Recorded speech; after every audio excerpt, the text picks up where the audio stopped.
Katt Williams. I mean, it's kind of old news, but I don't know who had the pleasure of seeing the Shannon Sharp interview. There's highlights. It was really, I saw them both. Like, that's how good it was to me. I watched the full interview. Entertaining. It went by, yeah. Katt Williams, he's not always been like, I don't look up to him a lot for things. He's kind of had some funny actually run-ins with Target employees. I think he punched one once, and he's going through shit. He got tackled by like a child. There's that too, like like a teenager. Like he's trying to, I don't know what the hell happened, but he's had some rocky setbacks. Looks like he's like kind of on the right path now, but yeah, he just basically dished the truth, his truth, and by all accounts, it is the truth. I'm a big original Kings of Comedy fan.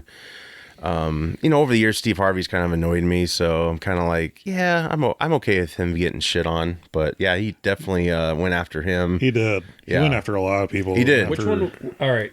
Which one's Steve Harvey? Family Feud. Family Feud guy. Okay. Yep. He, back in the day, he pretty much stole a lot of comedian Mark Curry's material, who did Hanging with Mr. Cooper. I loved Hanging with Mr. Cooper. Yeah. And a lot of people love that guy. And those two actually toured together back in the day. And yeah, Harvey basically had a show just like his years after, I think. And, and he still steals material from him. A lot of people have mixed reactions to this. Like, you shouldn't really shit on people, but it's like, I'll allow it. In this case, I'll allow it. Yeah. Some of these fuckers need to.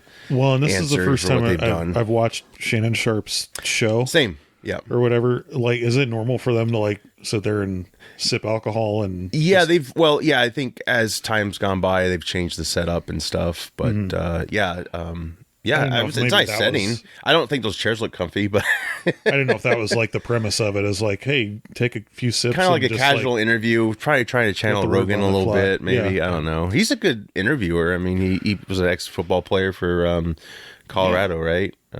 Something like that. I don't know. I don't know shit about football. Or Denver Broncos. I don't either. Go Hawks. And then for a while, there's a lot of the videos coming out of like people's reactions to it, and they're just like, oh man, Katt, shut up. Like they weren't like taking it all that seriously, but for the most part, I think a lot of the comedians he called out are people I don't really find funny anyway.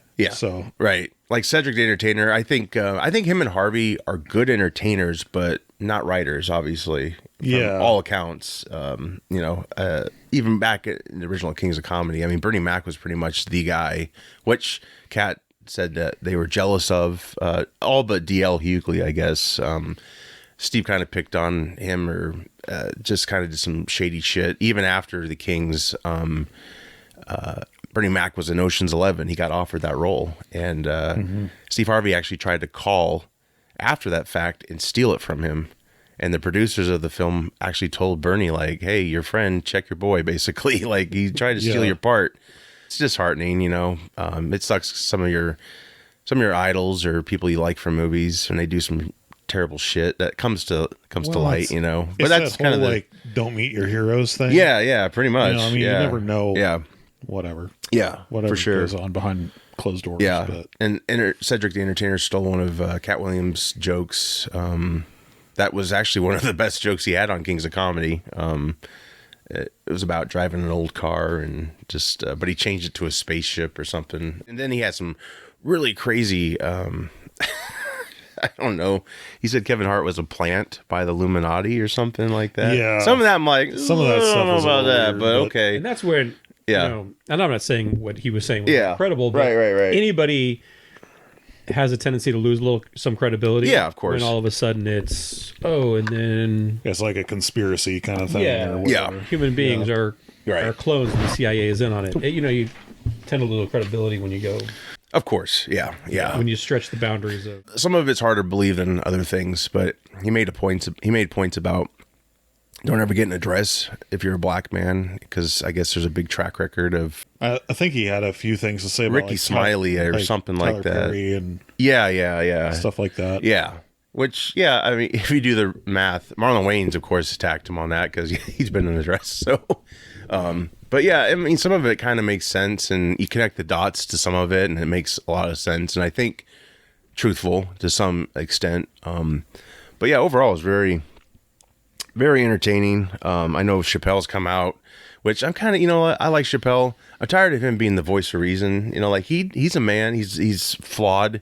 Don't look to him to be like the truth sayer, because he was basically calling Katt, like saying he shouldn't make fun of black comedians. I'm like, well, if that's all you're around for the most part, yeah, dishing shit is dishing shit. It doesn't matter what kind of, it's like, I want white comics to do that too, it's like, and they have, so. Yeah. It's the kind of like the golden, one of the bigger takeaways I took of it is, and it's a golden rule in comedy, is you don't steal jokes from other people. Right. Yeah. That's been an issue with Amy Schumer, Carlos Mencia. Yep. That's the only reason I haven't yet done stand-up, is I don't want people stealing my jokes. Oh, okay. Really? Where's the cricket thing? I forgot about that. Hey, we're going to premiere that. Well, but I think it's like, as you observe like entertainment, sometimes you take some of the quirks you saw and kind of make it your own. And I see how some comedians accidentally take material. I guess Robin Williams was kind of notorious for that, because he'd go to a lot of comedy clubs.